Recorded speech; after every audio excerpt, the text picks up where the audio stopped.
From the creators who brought you RuPaul's Drag Race and $1 Million Listing, this is World of Wonder's Wow Report. Things that make us go wow. Hello and welcome to the Wow Report. I am Fenton here with Tom Campbell, our Chief Operating Officer, and James St. James, a legendary editor of the Wow Report, and of course, Blake. And we're doing what we do every week. We're counting down the top 10 things of this week that made us go, wow.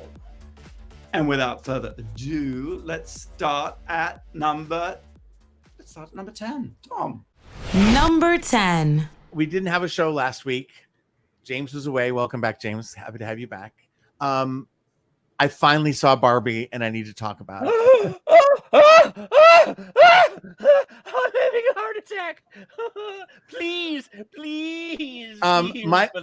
My friend Greg and I went, and we saw it at that movie theater in Westwood where Margo Robbie, when she played Sharon Tate in... Oh, yes, and she put her feet up on the things, yes. It was the same theater. So that was my meta on meta beginning. Yeah. Okay. And then there are really interesting parts in it. I thought that the highlight of the storytelling and just the thought provocation was when America Ferrera does that whole thing about how hard it is to be a woman. Like, that needs to be a lip sync for your life. That is profound. That's great essay writing. That's just everything, right? And I feel like if Hillary Clinton had said that before the election, she could have been elected. You know what I mean? Because it was this great equalizer. It has lots of themes, but what is the movie about? And let me tell you a couple places where it glitches for me. And I'm all for being wrong. I am all for being past my prime, James St. James. I know you're with the kids still, but I thought it was weird that it ended with her going to the gynecologist. I thought she was it was a funny thing, but I thought she was going to, and now now the Bill Maher stuff's come on. I don't want to be compared to Bill Maher, so I'm probably in the wrong side of history here. But I thought she was going to go to Mattel and start working at Mattel because there's still all these men who work at Mattel, and shouldn't that have changed in the course of this movie? Okay, the Will Ferrell stuff was the weak link. It was, I sort of tuned out a little bit every time he came on. You didn't find the whole Ken embracing the patriarchy. Ken and the Kenergy thing was kind of the most exciting thing because he was a character that went through a lot, right? Yeah. I want to see the Ken spinoff. He's the one who, like, you know, lived in her shadow and she was so mean to him. And then he felt the power. That was an amazing scene. So many good things in the movie. I'm not just throwing it out. Okay. Yeah. Well, can I just say, I think actually the way to look at this may be, and I have not seen Barbie, not out of any act of protest. I just haven't seen it. Not yet. I promise. But it seems to me that the appeal of the movie is similar to the appeal of Lego movies. It's not necessarily what it's about. It's the thing. It's the plastic doll, in the same way that a Lego movie is about Legos. 100%. But I feel like Lego plots hold together better. Two points. We don't have a lot of time. And I'm happy to talk about this for several weeks. One thing is, at the beginning, they do the rise of Barbie, and they do this theme from 2001. And all the girls, up until, from the beginning of time, girls were using corn cobs and rocks as babies, baby dolls.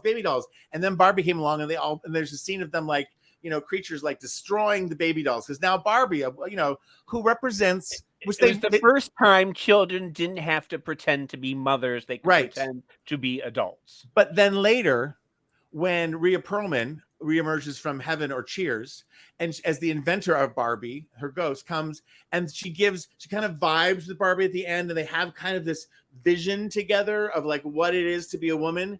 It's all imagery of mothers and daughters. It's all imagery of motherhood. So Barbie kind of destroyed that or opened up this consumerism, which they make a nod but to. Don't you think one of the most profound moments in film history, I think, is when Rhea Perlman says that mothers stand in the same place so that daughters can measure how far they've come?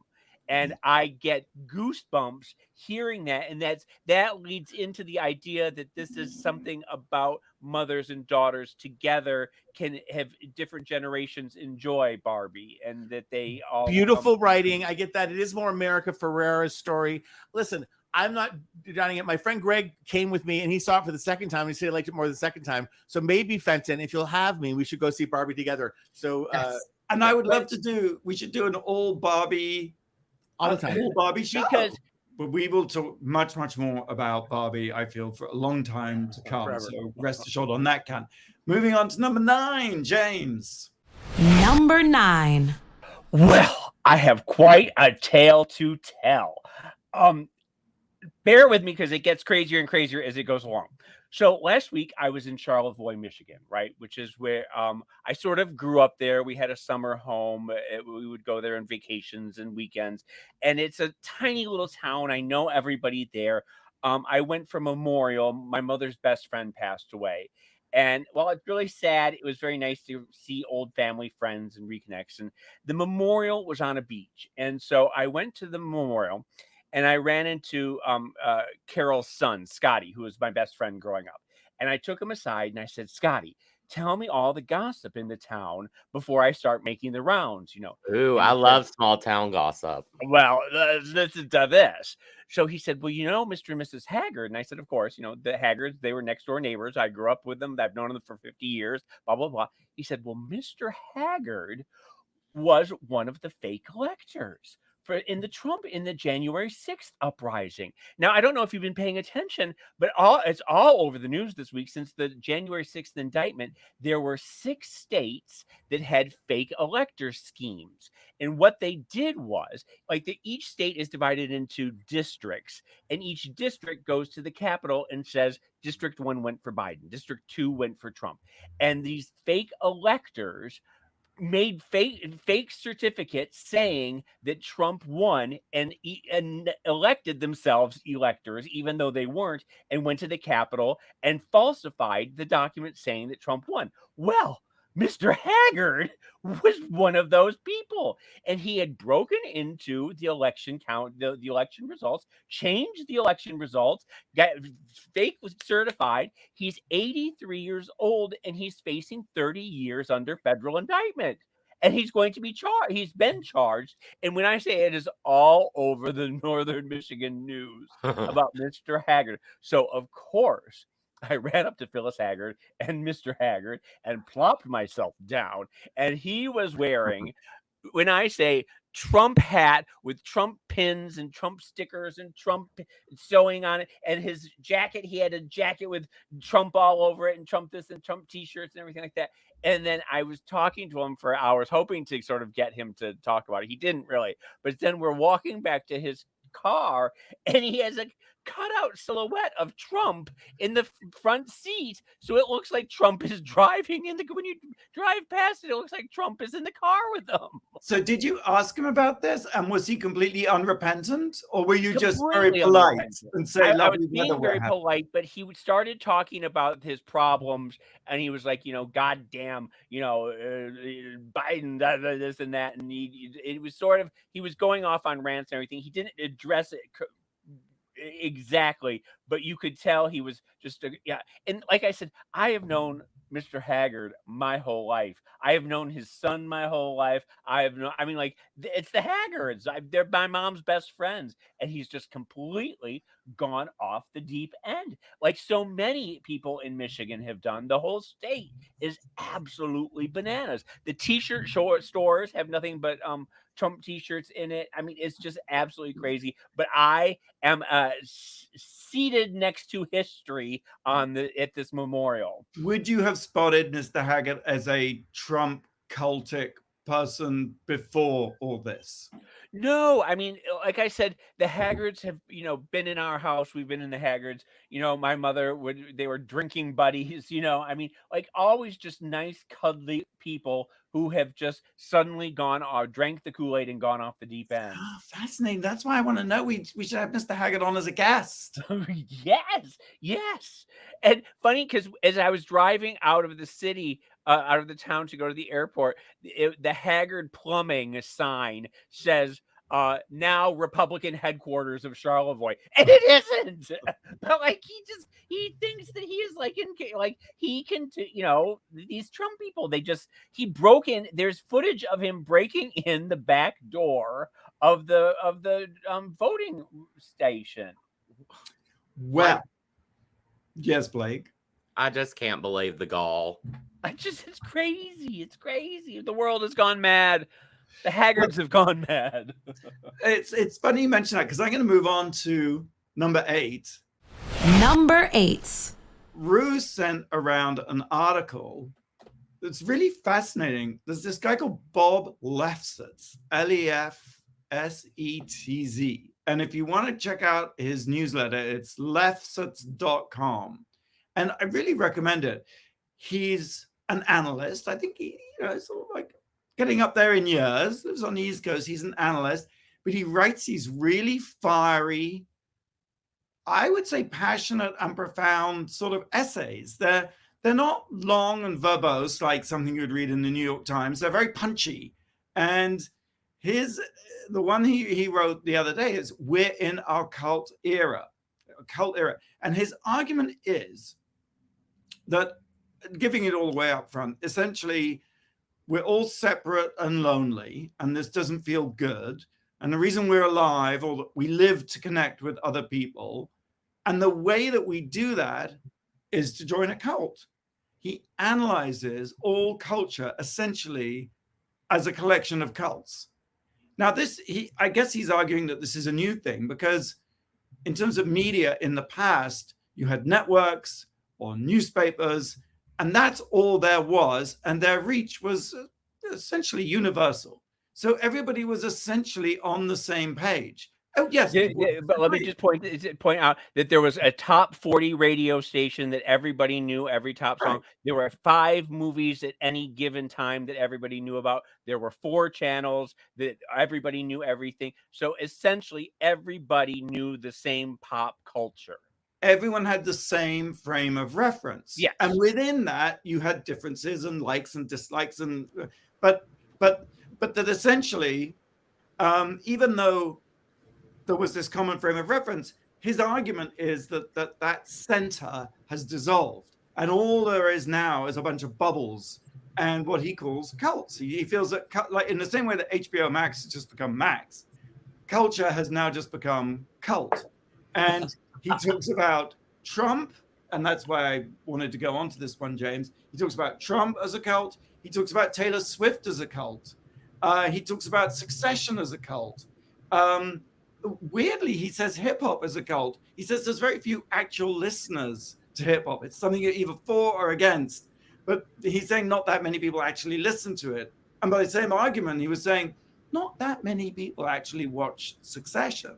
The numbers were people were very passionate about it. Now, hold on. Now, I read this, and I agree with almost everything, because for a long time now, I have been saying that this whole notion of telling kids to go find your tribe has been taken to an extreme that is not healthy anymore, where you have everybody retreating to their own corners and nobody is interacting with anybody in a way that they used to do when there was just a melange of people at the club. And now you don't have that experience anymore.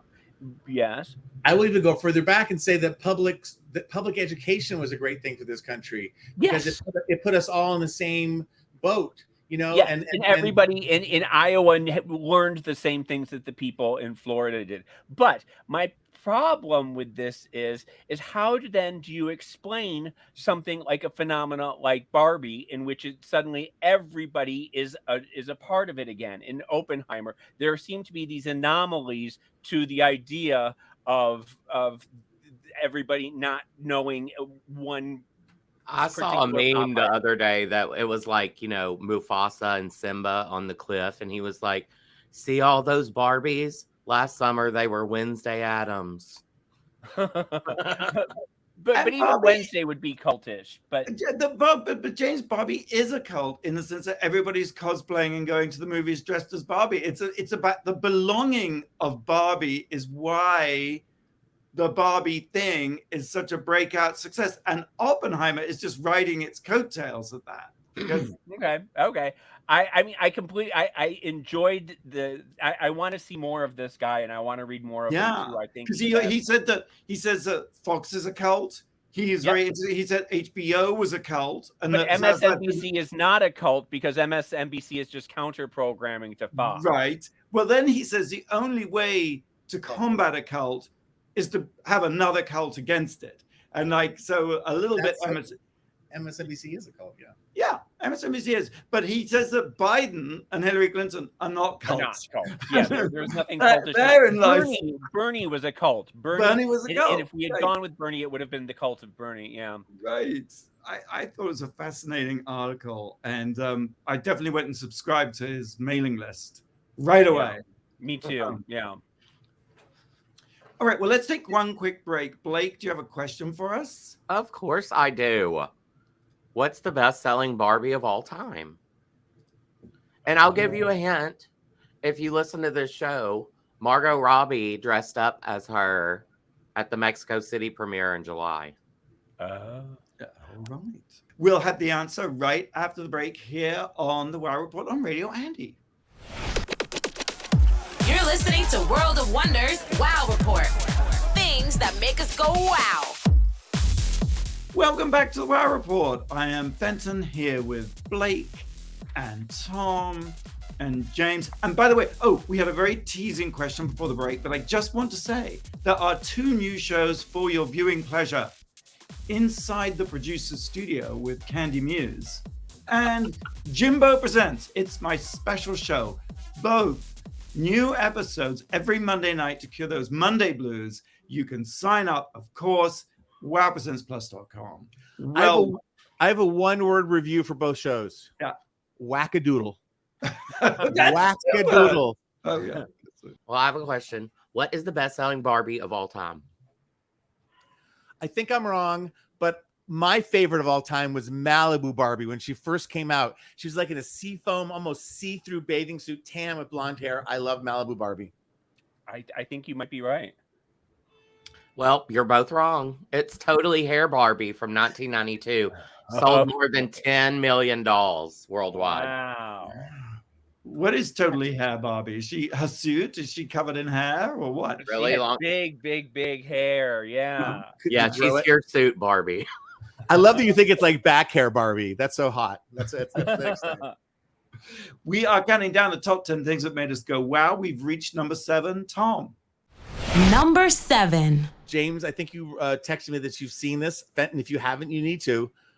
Only Murders in the Building, season 3.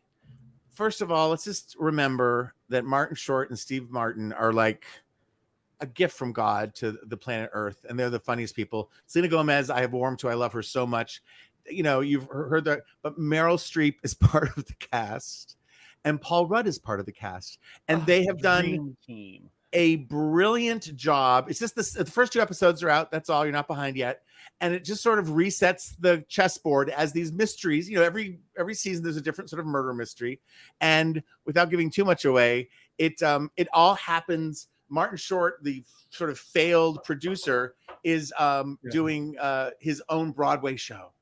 And it goes very wrong. It's called Death Rattle, and they think that the baby is the serial killer. That's the show. Yes.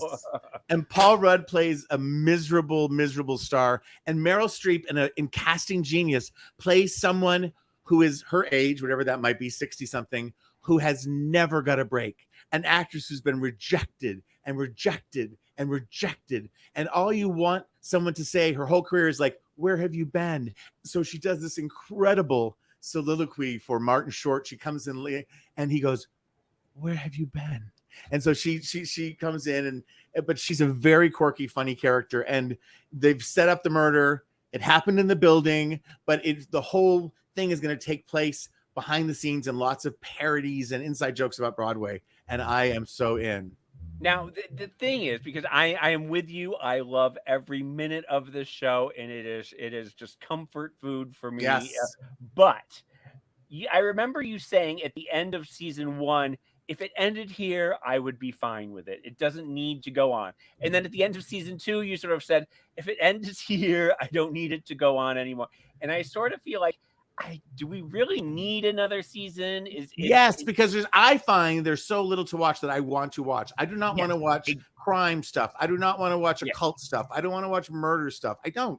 No, And I get it, but I wonder where it's going to be in season 6. Like how we're going to keep reinventing the wheel. James, enjoy season 3. You're like season 3 is making you never let me say that. You never. I always All say of a we're sudden, looking in season 6, and you always yell at me for that.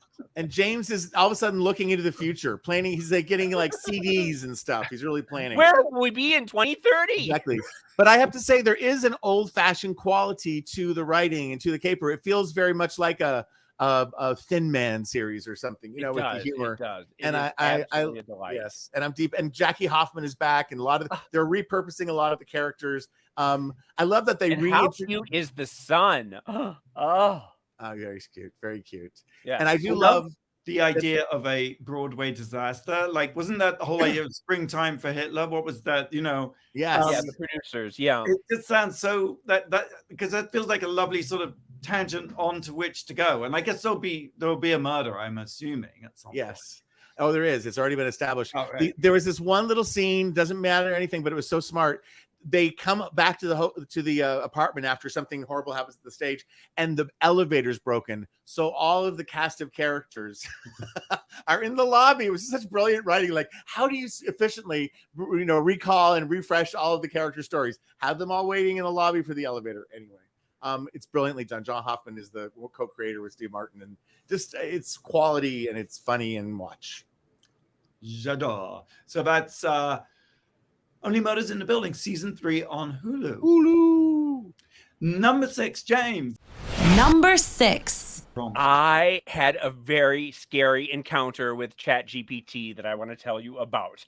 I was at lunch the other day in Charlevoix with a friend of mine, and we were talking about ChatGPT and AI in general, and talking about how scary it is that, 3 months ago, you could always tell an AI photo because the fingers were wrong or the teeth were wrong, but it's learned in the past 3 months and you can't use that metric anymore. The AI is getting better and better and scarier and scarier. In fact, since the strike, there's a new Marvel show on Disney called Strange Intruders Strange Intruders, I think it is. And AI has done the opening credits for it. It's the first time in television history, movie history, that AI has done completely the credits. It's very terrifying. We were talking about this, and then we were saying, that can they replace artists? Can they replace people like me? Can they do what I do? And I was saying, no, I'm safe. And he said, well, let's just see. And he got out his ChatGPT and he put in, tell me a story about a boy named Harry in the style of James St. James.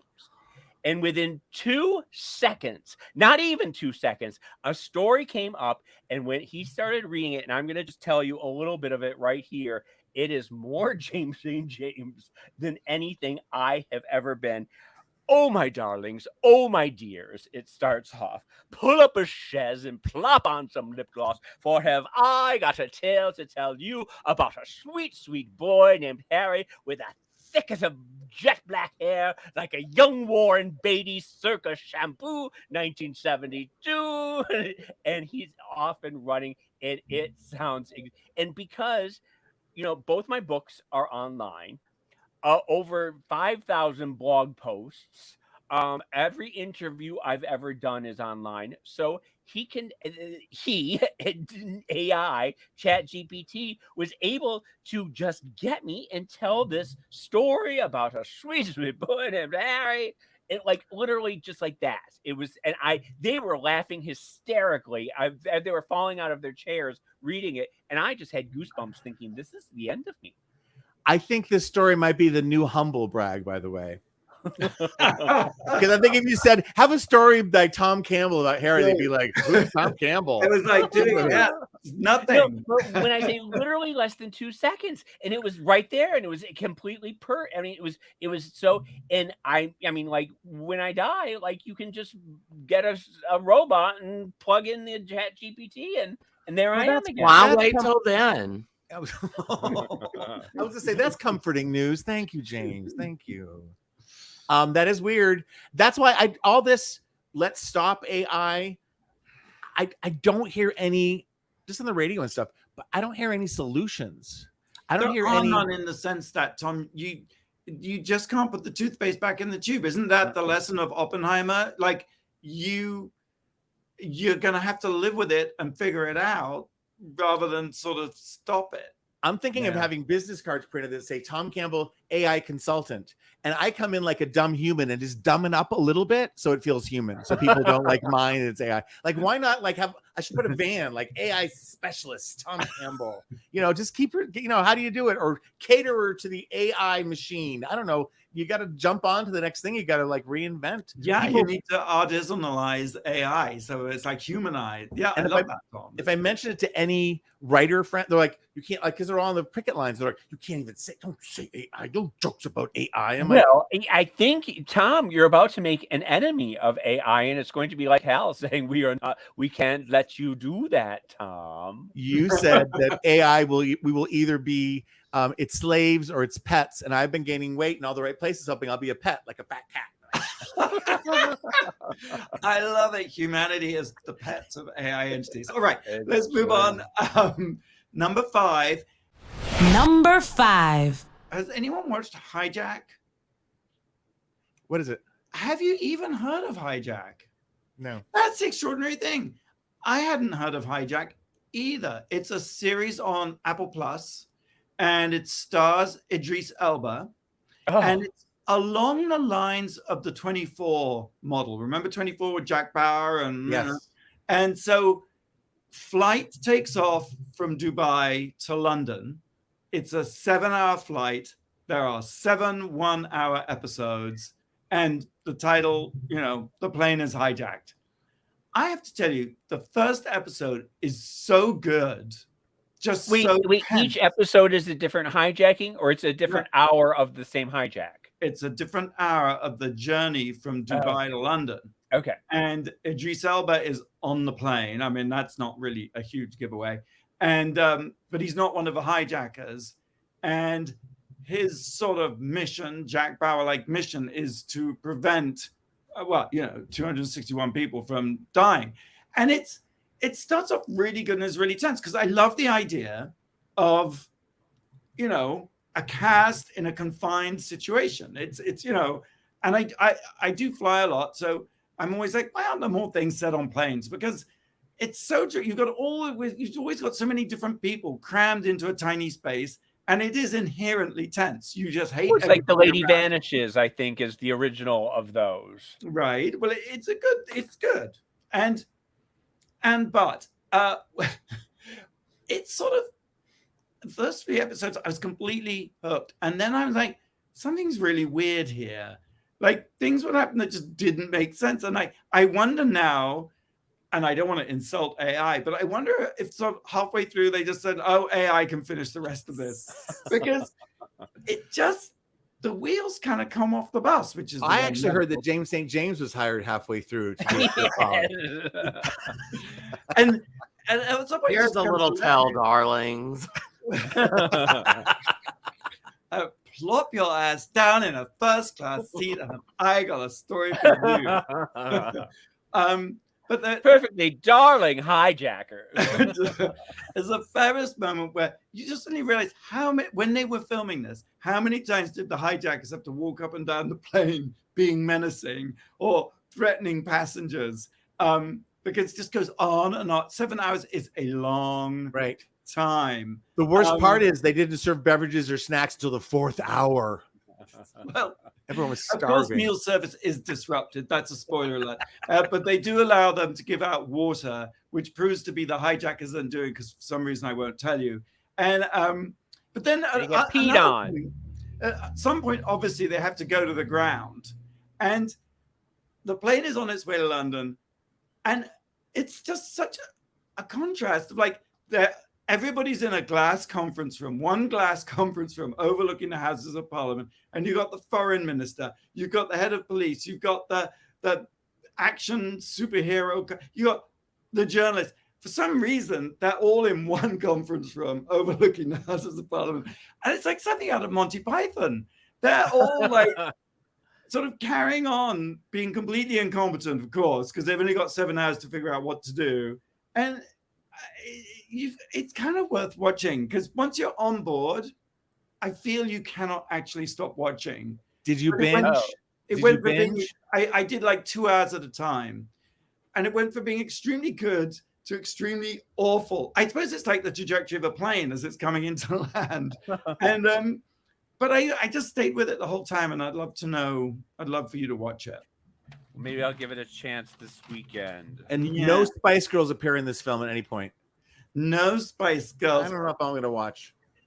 It's I don't know. It's like, at some point it's just like all the relationships are sort of have been multi-culty, passed out, but no one's really in love with anyone, and they're just sort of reading out of a handbook of what you say to I don't know. It's you don't make a compelling reason to watch it. I'll say it out loud. I know, but it's kind of so bad. It starts out so good, it's really good, and then it gets kind of weird, and then I think it ends with so bad it's good. It's good all the way through. I wonder if we can do a whole episode of starts off good, ends up terrible TV shows, because I think I imagine there's a whole bunch of them out there. Movies that start off fantastic. What is this show? We just start out crappy and like just bump along. Oh no.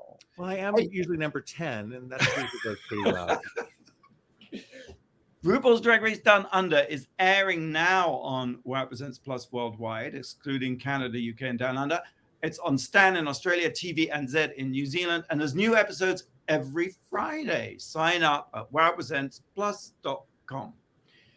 Blake, have you got a question for us? Sure. An Austrian supermarket had to close its doors and force an evacuation for a very peculiar reason. Can you guess why? I know the answer to this. We'll be right back. Or an Austrian? Austrian. Okay. Oh! Not today, James. Not today. I know. Jesus. We'll be right back after the break here on the Wow Report. You're listening to World of Wonders Wow Report. Things that make us go wow. Welcome back to the Wow Report. I'm Fenton here with Tom and James and Blake. What was your question? An Austrian supermarket had to close its doors and force an evacuation for a very peculiar reason. What was it? An invasion of cats.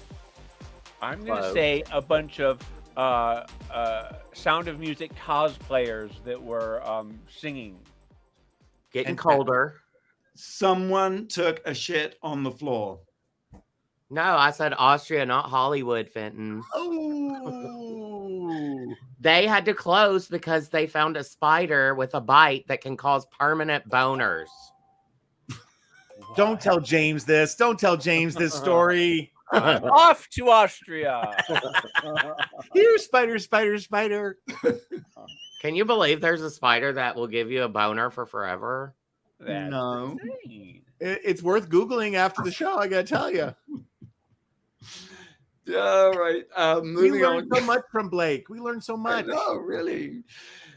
Counting down the top 10 things that made us go, wow, we've reached number 4. Number 4. I don't know that I should be talking about this, and I might get canceled as usual if people only knew who I was. You guys talk about the Lizzo thing at all? No, we haven't. I love Lizzo. I don't know her like my best friend, but I work with her. I like her. I love more than anything what she represents. And I think it's really hard. This is just a point of view. All the facts aren't in, but like, I think when you represent a huge issue and positivity, you're still a human underneath that. She's not a saint. She's not a superhero. She's somebody who's put her life on the line to have this message, and we've embraced her. Lizzo didn't make herself. We've participated. We love her. We love the fact that she's black and big and unapologetically beautiful, and with all of those things which still are controversial today, incredibly controversial, incredibly bold and risky. It's so easy when there's one little, I don't know, chink in the armor. But it's not one. It isn't one. It's dozens now. Well, I need to get more up to date, but it's like, to me, it's like, what star isn't difficult at times? Okay. And then let me just ask my two things and I'll let you go. And on some level, she let these dancers into her inner circle. And I think she probably did things that she won't do again in terms of like incorporating them into her personal life and her personal circle. And if she likes to go to strip bars, that's great, but maybe they don't. But it's the idea that, I don't know. And then you hear from a documentarian who didn't get along with her. I mean, I don't know that is, I love Lizzo and I worry about her. And and somebody said, believe women. And I do believe women, but Lizzo's also a woman in this. So I don't know. It's controversial. Have me canceled. I'm sorry, James. I just love that there's compassion here. And I think because I've been sort of silent on the issue because you just hope every time someone gets canceled, you're like, but you've got to have compassion. But you have to have compassion for the other side as well. Keep going. You're right. You're right. If I always tend to believe people when they say that they've been abused. I always like to give people the benefit of the doubt that they aren't. That they, if they've been through something traumatic, then let's hear them out. And I have a feeling that there are probably many sides to this. There always I is. want to hear everything that's said, and if somebody has done wrong, then I don't see a problem with them being canceled and going away and having to rehabilitate their image, and then maybe they can come back. But if she's done something wrong, she needs to acknowledge it, and she needs to try to then change her course and do something wrong. I think she definitely, I mean, I'm talking like I know, I don't know. You have to, like, she's going through a crisis. These girls went through a crisis. Everyone's going to change. It's just, there was something just, I'm just, No, but there's no doubt that her message was perfect. It was what we needed at that time, and she was a very good messenger. And she was, the music is fantastic. I have heard many stories from people who have worked with her and who know her, and so I have heard I've heard some things, but I'm still. I need to hear it all, and I'm not. It felt clickbaity in a way. Some of it, where it's like that there's been a somewhat preemptive rush to judgment. That the sort of no. Because if it was one person, then yes, but it's been 12 people now, and each one of them has a story, and I want to hear all of them, and I want to hear.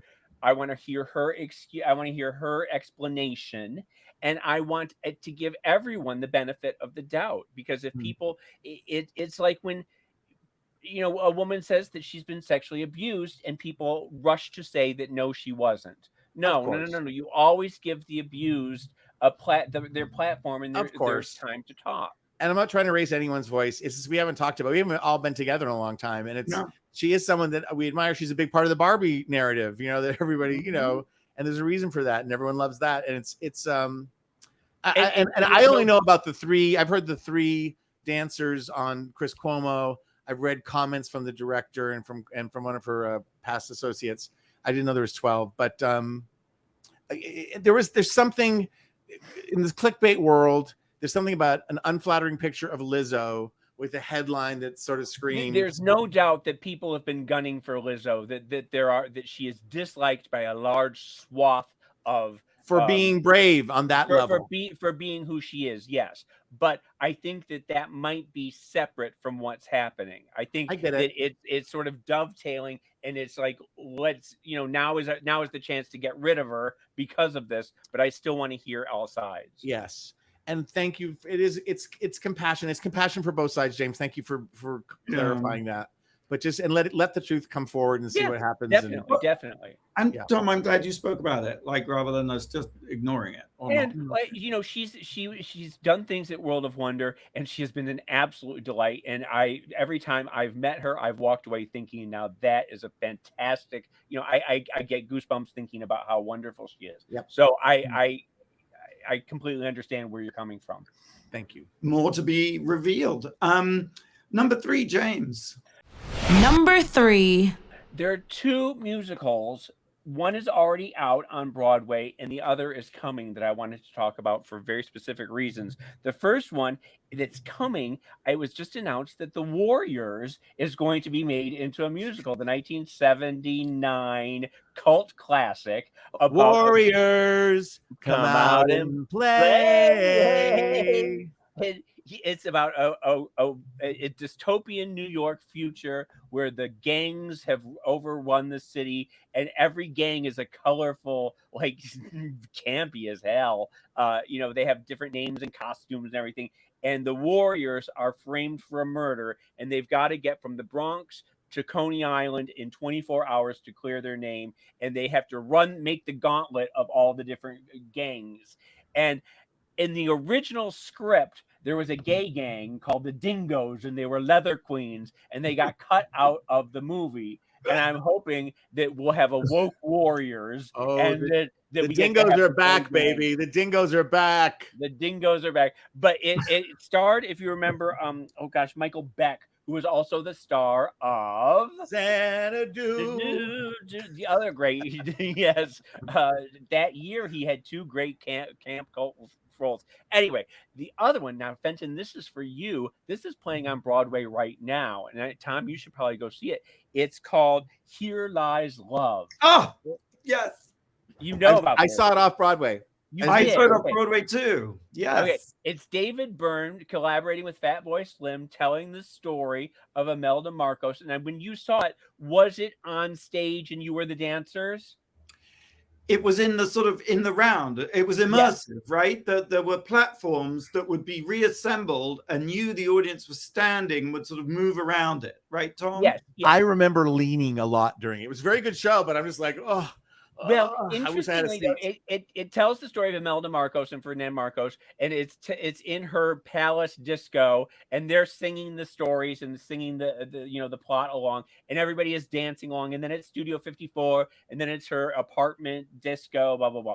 Well, Fenton, we have had for years, we've sort of noodled around with the concept of how do we do Disco Bloodbath as a party monster as a Broadway show. And we've come up with millions of different ideas. But what if we are in the club and the audience is is the members and the people, it's Michael and Angel and everybody singing their songs while everyone is dancing and having the actual Limelight Club experience. Well, indeed, yes, and you get your ticket and you get a bumper special K. It's true, yes. Every fifth bump is a real bump of K. That's how you get people to go. Every fifth bump. But it's more. It's not quite as ambulatory as Tony and Tina's wedding, but it's not as static as say Evita. So it's. When they did Head Over Heels with the Go-Go's musical in New York, when it was restaged at the Pasadena Playhouse, they did it modularly. So it was a little bit of that too. But it's very effective. It's very fun. It is. I'm always in a state of high anxiety that some sort of audience performance is going to be required. Oh, they're going to come and pluck you out and say, will you dance on stage? Yeah, they're going to come sort of yeah. So I was always hugging the sides, standing in a corner. I just don't want to be hypnotized on stage like they used to do in the 60s. I just don't want to do. I just don't want that. Remember who was the hip hypnotist? What was her name? Pat something. Pat, the hip hypnotist. I loved her. We need to bring her back. See if she's still around. I mean, I don't know if I should say this, but years ago we actually made a film with and about Imelda Marcos called Dictators of Style, and it was the goal was that this would be the first in a series about how dictators use their power and their countries as a kind of canvas for their mad visions. And it's my turn to get cancelled. I actually really liked her. I thought she was this eccentric, very charismatic, as you'd probably expect of a former beauty queen, and just indefatigable. I mean, we were drooping and just dying to go to bed and stop filming, but she would set up the slide projector and she was talking for 3 hours about this building and that building, and it was pretty amazing. Well, there's a reason why she was, a club star. It's because she had that charisma, and they called it disco diplomacy. And in many ways, she did put the Philippines on the map on the world stage, I should say. on the world stage. And with Bong Bong Marcos is now in charge of the Philippines. Yeah, and Imelda is still with us. I mean, Wow. she was, she must be in her mid-90s, maybe almost 100. I mean, huh? all right, that's Here Lies Love and what the Warriors, right? Warriors, yeah. Number two. This is for you, James. I was just out shooting, and we were in New York, and the Maritime was full, and they said, "Oh, don't worry, you should check out the Chelsea Hotel because it's we went and stayed at the Chelsea, the new Chelsea, the renovated." What did they do? It is gorgeous.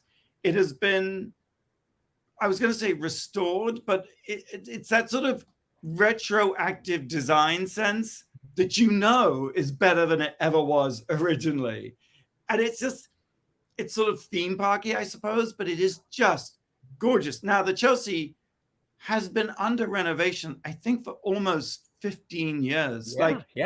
The hotel was sold and then passed from developer to developer, and the residents who've been living in the Chelsea since the 60s, 70s, 80s, 90s, they never left. Suzanne is still there. We know that. Right. I think there's 38 apartments still inhabited by residents, and they just converted and made over all the rooms around them. I've walked by a million. I'm sorry, go ahead. Well, the thing is, I mean, the rooms, I've been in the Chelsea Hotel a million times in the 80s and 90s, and the rooms were just minuscule and disgusting little flea bag rat traps. How did they manage to convert them into something chic and nice? Very good question. The rooms are still minuscule, but they are gorgeous with marble fireplaces, wedding cake plaster borders, a beautiful sort of dusty rose on the wall with a cream color, gorgeous tassels. It's just been beautifully done. So the sort of ratty, nasty bit is gone, and it's just opulence. But what about that? Well, I've also heard, because I was talking to your assistant today, Justin. I was talking to Justin today, who stayed there, and I said, well, initially, if you couldn't pay your rent, you were able to donate a painting, and they would hang it in the lobby, and the lobby was filled with thousands of paintings. And he said that now all of those line the stairwell. They do, yeah. And what does the lobby look like? The lobby, it looks smaller than it used to, but it's just a classic hotel lobby, and there's a lovely restaurant, and they're about to reopen the what was it called? The El Cajido, this old school Spanish restaurant. Yeah, sure. It's this weird mixture of respecting the kind of like, it's a nostalgia for a past that probably never existed, but it's just chicified. It's like it's a boutique hotel. I mean, I'm sure a lot of people just go, ugh, I hate it. It's inauthentic. But for like wusses like me, I'm just like, oh, well, if only if Chelsea was like this all along, I would have loved it. For a regular room, more than the Maritime or less than the Maritime? Varies, actually. I mean, I think the rooms go from like 200 to 600. So it's not, for New York City, it's not as... Not crazy. Outrageous. Sadly, that's not crazy. Yeah. No. And did you have like a slightly bigger room? I mean, are there different? I was gonna say, Randy was in the 200 room and you were in the 600 room. Is that how it worked? Well, actually, what happened is we did get a suite because we were filming, and so we needed somewhere to film someone. So Randy got to stay in the suite, and I stayed in the regular little petite room. But I was just totally happy. I mean, it wasn't like you needed a lot of space. It was I agree. And I had a lovely balcony. In fact, I'll post a picture on the Wow Report. I had a lovely little balcony right by the sign. So just that iconic shot. I got the That's on 23rd Street, right? It is on 23rd. Is the Tasty Donut still there across the street, kitty corner? You know what the shocking thing is? Arrived on a Sunday afternoon, left Tuesday afternoon. I did not leave the hotel once. I remained inside the entire time. My hat's off to you, sir. My hat's off to you. And of course, it's the same group who own, the Bowery, the Ludlow, the Jane, the Greenwich, and of course the Maritime. Wasn't that Eric? Yeah, I mean, it's Eric, Sean McPherson, and what Interesting. have you. Yeah. All right, let's take one more break. And when we come back, we'll reveal the number one thing this week that made us go, wow. Wow. You're listening to World of Wonders Wow Report. Things that make us go wow. Welcome back to the Wow Report. I'm Fenton here with Tom and James and Blake. We've been counting down the top 10 things that made us go wow, and we've reached number one. Number one. Number one is we're way over this week, and Blake is really cross at us. Yes. But we would be remiss not to bring up prayers and good wishes and just shock and horror over what's the fires that are happening in Hawaii, specifically Maui. It's shocking to see. It feels like it's a place on earth that so many people have visited and have a connection to. And so it's always traumatic when natural disasters happen, but this one seems to hit home for lots of people. Yeah, beautifully said. I mean, doesn't it seem, though, as if there's a lot more of these fires? Yes. Like Greece and Canada. Yes. And it's a little, it's more for real. It's for real. Mm-hmm. The horror to me was the stories of the people who they were being chased by the fire, and they had to actually jump into the water to escape it. And, then some of them were being swept out to sea. And it's just absolutely horrific. The tales of the different people. It happened so quickly. I listened to more of it on the radio because I have trouble seeing. I have trouble watching. It makes me cry. But and somebody we all know and work with, friend of a friend, but the grandmother's missing, and they're not sure is that because of communication being down. But what a horrible thing to live through. So God bless them. Yeah. Well, thank you all for listening, and thank you, Tom, and thank you, James, thank you, Blake. Same time, same place next week. Until then, go out and do something that makes the world go wow.